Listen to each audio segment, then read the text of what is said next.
ازيكم يا حبايبي، عاملين ايه؟ يا رب تكونوا بألف خير. هقولكم النهارده على طريقه تحفه للخضار، بدل ما تعملوه بالصلصه، بدل ما تعملوا سوتيه، او مثلا مش عايزين تعملوا خضار مشوي او زيت من سوتيه. دي طريقه تحفه، ونفس الوقت تاكلوها معاها شويه رز، تبقى تحفه. رز بالشعريه ومعاها فراخ بانيه، اي حاجه من الحاجات دي ممكن تاكلوه كده طبق، يعني ايه، كامل متكامل ومليان غذاء وفوائد كتير. بصوا بقى، اول حاجه طبعا عندنا بدنجان، بسله دي كانت مجمده، احنا مجمدينها يعني في الفريزر، عشان طبعا الايام دي تقريبا مفيش بسله، بس عادي ممكن لو مفيش بسله عادي مش مشكله، ممكن نتغاضى عنها. كمان بنحط باميه، بس الباميه دلوقتي غاليه حاليا، اللي عايز يحط باميه يحط. جزر وبسله وبدنجان، بطاطس، بصل لسه ما قلبتهمش كلهم على بعض، فاصوليا خضراء تحت الفاصوليا اهي. انا بقلبهم بقى ايه كلهم كده، هجيب معلقه واقلب بدل ما اقلب بايديا بس كده. وبعدين هحط بقى التوابل معاكم واقول لكم نحط ايه. تعالوا بقى نحط مع بعض التوابل على السريع. اول حاجه عندي شويه ملح، على حسب انتوا عايزين قد ايه ملح. شويه بقى ايه كزبره، تمام. شويه فلفل اسمر، عندي بقى ايه توم مفروم مع هريسة شطة، كل ده. هحط ايه تاني؟ هحط نص مرقاية كانت عندي، مش هحط اكتر من كده. عندي تتبيلة المشاوي، هحط منها شوية كده، يعني حوالي معلقة كده بس كده، وهقلبهم على بعض ونشوف هنعمل ايه.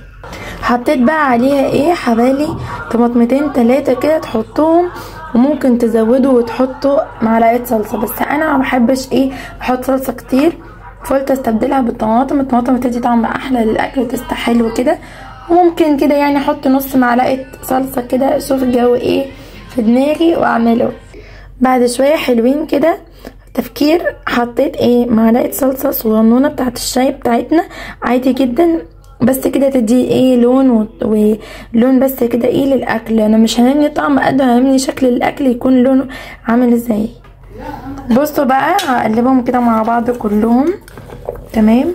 وبعد كده احط عليهم شويه ميه ياخدوا غلوه كده على النار. بعد ما قلبتهم شويه احط عليهم ايه كوبايه ميه كده عشان تغلي مع بعض على النار، لسه هينزلوا السوائل بتاعتها. هقول لكم بقى ممكن تقدروا تعملوا معاها ايه. انا حطيتها دلوقتي على النار، تقدروا تعملوا معاها ايه بقى؟ تحطوا قطعه بانيه، تمام، تستوي معاها، تتفسوها كده في النص كده يعني حته البانيه كده، تمام. وممكن تحطوا برضو ايه لحمه مسلوقه، يعني اسلقوها مثلا نص سلقه ولا حاجه، ولا تكون خلاص قربت تدخل في السوا، حطوها برضو في النص كده زي ما انتوا شايفين يعني بالظبط. منحطهمش فوق الوش، لا، من في النص كده تفصوهم عشان تاخد من سوا ايه الخضار وتاخد من سوا النار. زي ما انتوا شايفين، بصوا الميه شكلها عامله ازاي. ميتها حمرا كده بسبب الطماطم، بسبب هريسه الشطه اللي احنا حاطينها، بسبب الصلصه. انا ما حطيتش صلصه كتير زي ما انتوا شفتوا، حاجه بسيطه جدا. وهي حطيت التوابل بتاعتها اللي هو كزبره وملح. عايزه اقول لكم يا جماعه، الطريقه دي عمركم ما هتلاقوها عند حد ابدا ابدا ابدا، وانا ما شفتش حد قبل كده عاملها، لان دي اصلا تيتا اللي كانت عاملاها، وانا جدي الله يرحمه كان جزار وكان مخترع الحوار ده، هو اللي كان مخترعه قايل تيتا عليه.